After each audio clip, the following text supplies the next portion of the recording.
not an out-of-work janitor. I'm an internet sensation. Welcome to the Vinyl Files, ladies and gentlemen. Today for you, for everybody watching right now, assuming you watch it when this comes out, that's Christmas. It's Christmas Day for you. And I'd like to say a Merry Christmas to you if you celebrate it. If not, we'll just congratulations on the day off if you have one. Christmas is a special time of year. The houses get a little bit warmer. The snow gets a little bit fatter, and so do the people. We celebrate the birth of Jesus Christ. And I wanted to pick a special album for today, something that really celebrates, you know, the birth of the baby, the birth of the, what do they call him? The Lamb of God. Yes, we are taking a look at As the Palaces Burn by Lamb of God today. This is this year's Record Store Day re-release, with like a custom splatter vinyl and all of that. When this got released, fun fact for you, I was in the Wisconsin Dells, getting engaged. I proposed to my fiance, and yes, that was a better decision. But I'd be lying if there wasn't a microscopic fraction of me that was like, dang it, I really wanted to go to Record Store Day though. But I managed to find the last copy at Extreme Noise in Minneapolis, so that was good. So this is the 2003 release by Lamb of God. This is their sophomore album. A lot of times when you have bands, you know, metal bands, rock, but whatever, there's that effect that getting like a major release has, where your first release is awesome because you have years and years of material beforehand to go onto that first album, and that's why it's so killer. And then we get to the second album, and Johnny Steelfingers over here doesn't know what to play on guitar. He hasn't written a riff in 18 years because they've been playing the same stuff until they got a record deal. Lamb of God, however, I prefer this. I prefer As the Palaces Burn to the New American Gospel. I think it's much more refined. They're a little bit more cohesive as a band. Lamb of God for me is one of the first bands that got me into the more extreme metals. At the time I was more into the Metallicas, the Megadeths, a little bit of Testament, but nothing too extreme. But I played Guitar Hero 2 and Laid to Rest, which is not on this album, made me fall in love with Lamb of God. Their sound is so interesting because it comes from a place and time where I feel like it almost shouldn't.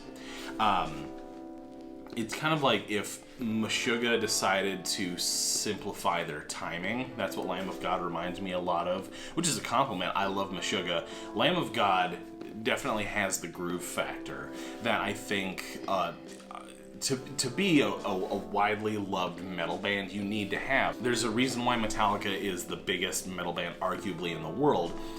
Between the breakdown in Master of Puppets to like all of the Black Album, they understand that groove is important. And Lamb of God is no different, much like Pantera. Ever heard of them? Lamb of God seems like a band that is full of 5 dudes who really like playing music together. I get that vibe. Never has the phrase tight looseness been more personified. This band, they play very tightly together, but it's got a looseness that makes it feel human. It's not like the trap that a lot of like modern metal falls into these days, where everything is quantized, everything is right on the beat, this and that, and it's, you can play like that, great, and I'm not saying anybody is, you know, rushing or dragging here. There's a human element to it. So anyway, let's get into it.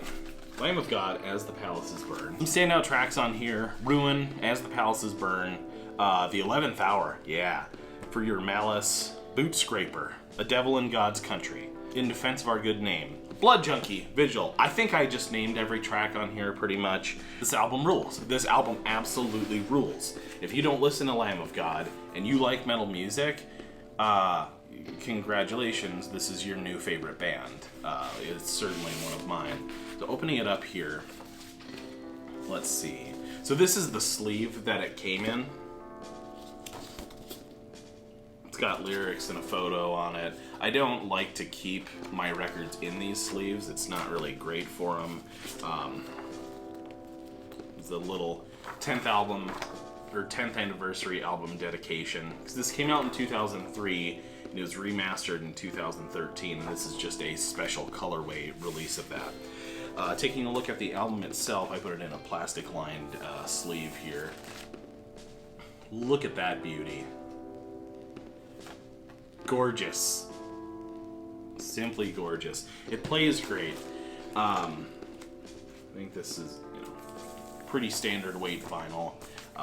But it's a really cool package, and it's a great record. If I can find more Lamb of God records, I'd love to get Sacrament and Ashes of the Wake, and pretty much anything else that they have. I'd love to get it on wax. So if you see a place that's selling it, comment, tell me where it is, tell me where I can pick one up. If I can add Ashes of the Wake to my collection in this coming year, I would be very happy. Thank you so much for watching my channel. I have new videos coming out every single Saturday, so you're gonna wanna hit subscribe so you don't miss those. If you can, like the video, it helps me out a lot.